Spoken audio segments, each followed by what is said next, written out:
Welcome back. We're in Fourways today, just north of Johannesburg, and we're chatting about the medium-term budget policy statement that was delivered on the 21st of October, and we're trying to understand its implications, and we have a panel here, which includes the Minister of Finance, Nene, the SARS Commissioner, Tom Moyane, and now we're going to talk to Clive Ramitabela-Smith, who's a business analyst. And Clive, you've had a chance to kind of digest what Minister said last week, and I'm just wondering what came out of it for you, and also what's been the reaction maybe from the business community? Well, I must tell you that we did not have any idea how the Minister was going to do this balancing act. Well, can you hear him? All right, okay. Unfortunately, they're going to fix your microphone whilst I talk to my other guests, and then I'll come back to you.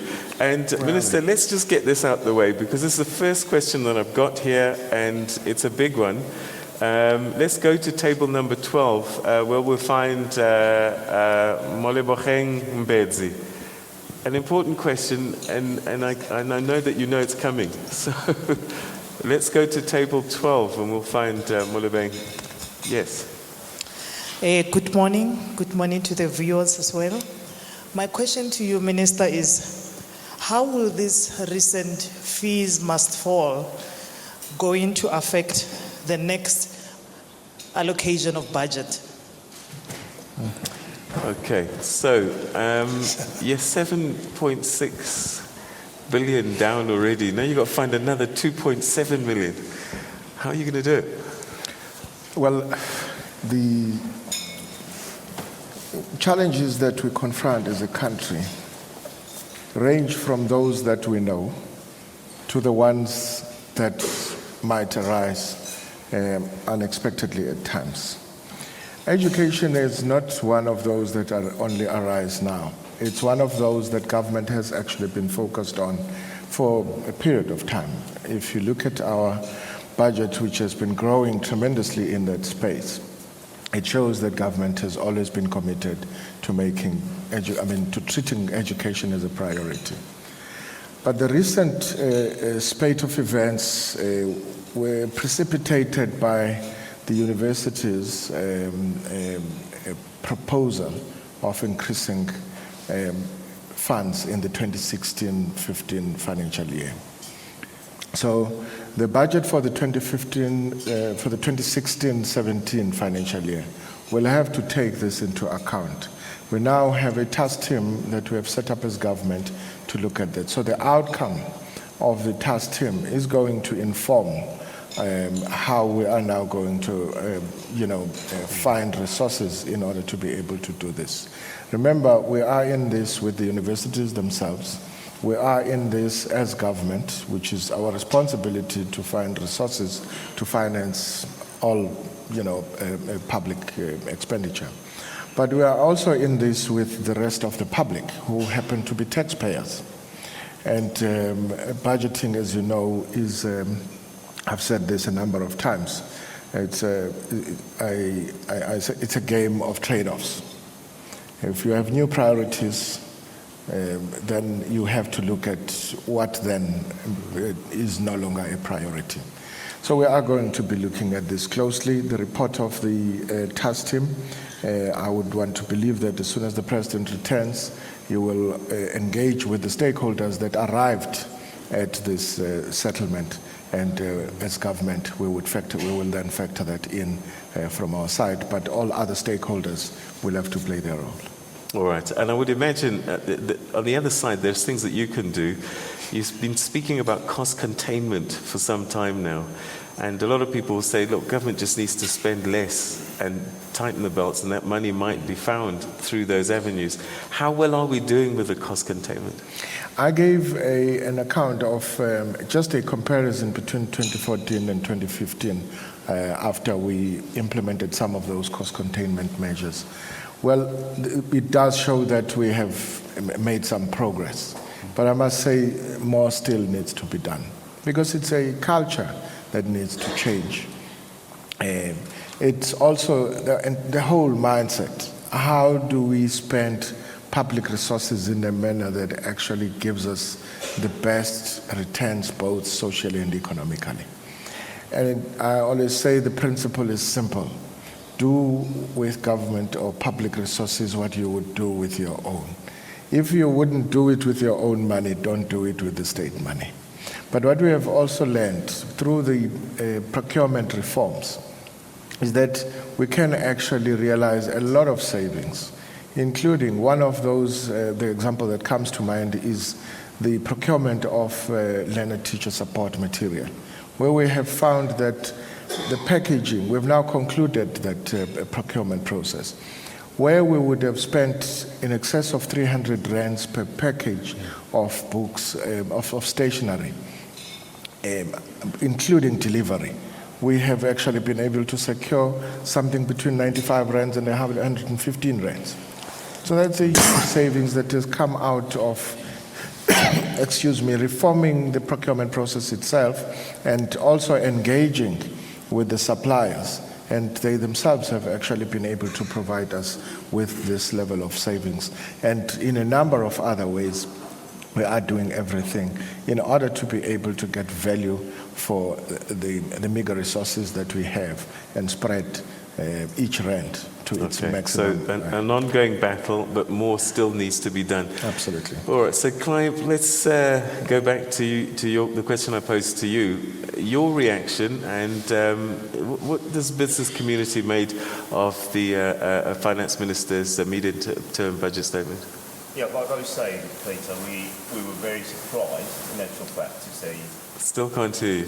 Still can't hear me. I don't know what it is. I think there It are is agents sabotage. working It is against him. sabotage. All right. not fair. Okay. We'll fix your microphone now, and I want to go to you, Commissioner, because we've got cost containment here. You talked about leakages, and recently it was great to hear that this 266 or 67 million rand VAT swindle was uncovered. Are we getting better in plugging those kinds of schemes? Because I would imagine that there's a lot of people taking chances over time. Do you have the capacity to find them? Well, what we are doing is that as a measure to meet the stretch target that the minister has set, is that we need to close those loops like the VAT fraud. Indeed, we are putting measures in place, bringing people in the organization, specialized team that will look into the risk engines that we have as to what mechanisms are there in order to stop some of the leakages that are happening in the economy. But certainly, it's a long stretch in the sense that we need to be able to see other leakages that are there. The VAT fraud has been there for some time, and we need to deal with this effectively. But we are sending a message to South Africans, and taxpayers in particular, that it is important that we work within the parameters of the law. Compliance is key, but those that we find to be non-compliant certainly will use the latter, which is enforcement. But it is key also that we need also as SARS to have innovative measures of looking to the tax gap.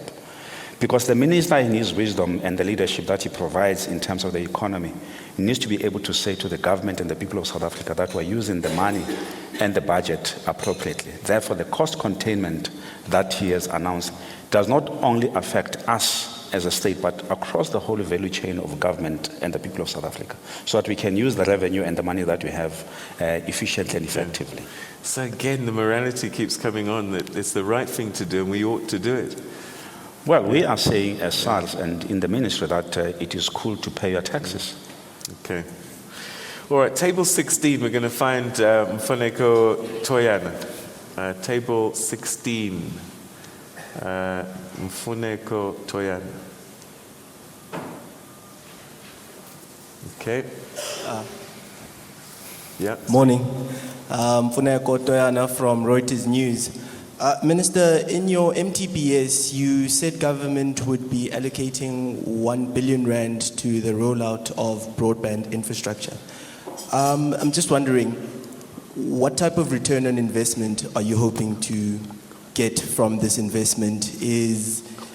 Are there any figures that you're able to give? And is this one of the ways that government is trying to make South Africa's economy more competitive? And just in terms of boosting revenues again, are there any state companies that you're targeting in terms of selling assets in those state-owned companies to boost revenues? Thank you. Okay. Thank you, Funego. The 1 billion rands for broadband, and you actually, excuse me, touched on part of the response with regards to improving our competitiveness. That's exactly the point. Connectivity is critical, and I also did indicate in the speech that it is for that reason that even our ranking in the competitiveness index has improved as a result of our ongoing investment in this space, and I think it is an area that we should continue to invest in. Of course, as I said, we're looking at both social and economic returns, but competitiveness is key in growing the economy. The question with regards to whether there are any assets that I'm looking at, Funego, you put me as someone who's on a prowl looking for assets to dispose of. We said we will have to be very cautious and measured in that space.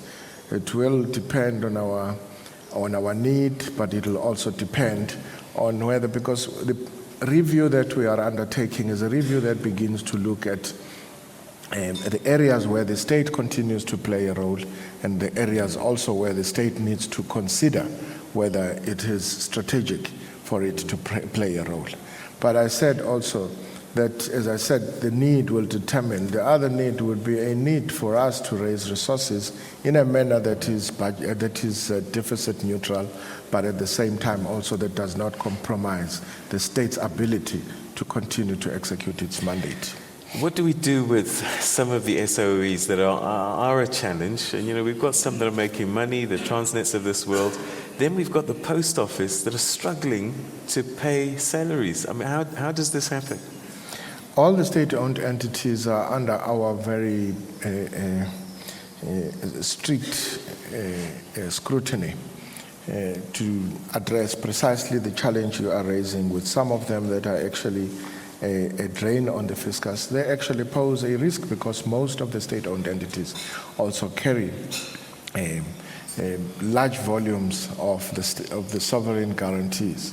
And if those state-owned entities were to default or were to in any way show any signs of that, those guarantees, which lie in our contingent liability side of the state balance sheet, that would actually mean that the state would actually have to find money to pay for that. And again, we have a process again there. Overseen by the Deputy President. Post Office is one of them. And as I said also in the interviews that happened after the news broke with regards to them not being able to pay salaries, which is actually a cash flow matter. And I found it very strange that we only discovered through the media that was the situation. But we assist with the matter with the Minister of Postal Services and Telecommunications to address that particular one. But all state-owned companies are actually undergoing a review where we are going to be able to make sure that we do restore their financial sustainability, and those that cannot be restored will be dealt with accordingly.